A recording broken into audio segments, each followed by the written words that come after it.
കേരളത്തിൽ അതിദാരിദ്ര്യം തുടച്ചു നീക്കിയെന്ന അവകാശവാദം പെരുപ്പിച്ചു കാണിക്കുന്നത് ഭരണ തുടർച്ച ലക്ഷ്യമാക്കിയുള്ള വഞ്ചനയാണെന്ന് കേന്ദ്രമന്ത്രി സുരേഷ് ഗോപി കുറ്റപ്പെടുത്തി. സംസ്ഥാന സർക്കാരിന്റെ അവകാശവാദങ്ങൾ സത്യമാണെങ്കിൽ ചോദ്യം ചെയ്യുന്നില്ലെന്നും സുരേഷ് ഗോപി പറഞ്ഞു. കൊടുങ്ങല്ലൂരിൽ മാധ്യമപ്രവർത്തകരോട് സംസാരിക്കുകയായിരുന്നു അദ്ദേഹം. നഗരസഭയിൽ പട്ടികജാതി പുനരധിവാസ പദ്ധതിക്കായി ഭൂമി ഏറ്റെടുത്തതിലുള്ള അഴിമതി അന്വേഷിക്കണമെന്നാവശ്യപ്പെട്ട് കേന്ദ്ര പട്ടികജാതി കമ്മീഷന് BJP നൽകുന്ന പരാതിയുടെ ഒപ്പുശേഖരണം സുരേഷ് ഗോപി ഉദ്ഘാടനം ചെയ്തു. കൊടുങ്ങല്ലൂരിലെ ഭൂമി ഇടപാടിൽ പട്ടികജാതിക്കാരെ നഗരസഭ വഞ്ചിച്ചതായി സുരേഷ് ഗോപി പറഞ്ഞു.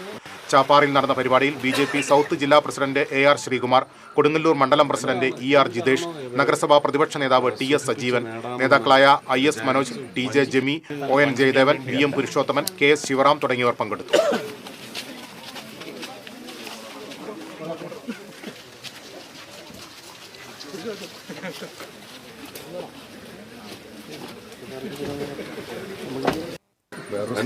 എന്താണോ ഇവര് സുഖിപ്പിച്ച് നേടാമെന്ന് വിചാരിച്ച് വഞ്ചിക്കപ്പെട്ടവരാണെങ്കിൽ ആ വഞ്ചന അകറ്റണം, ആ വഞ്ചന ഇല്ലായ്മ ചെയ്യണം.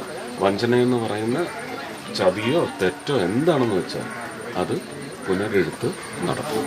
വിജിലൻസ് ഓൾറെഡി കേസെടുത്തിട്ടുള്ളതാണ്. അതേ കാര്യമില്ല, എല്ലാം ദളിതർക്ക് വേണ്ടി പട്ടികജാതിക്ക് വേണ്ടി എന്നൊക്കെ പറഞ്ഞ് സംസാരിക്കുന്നതാണ്.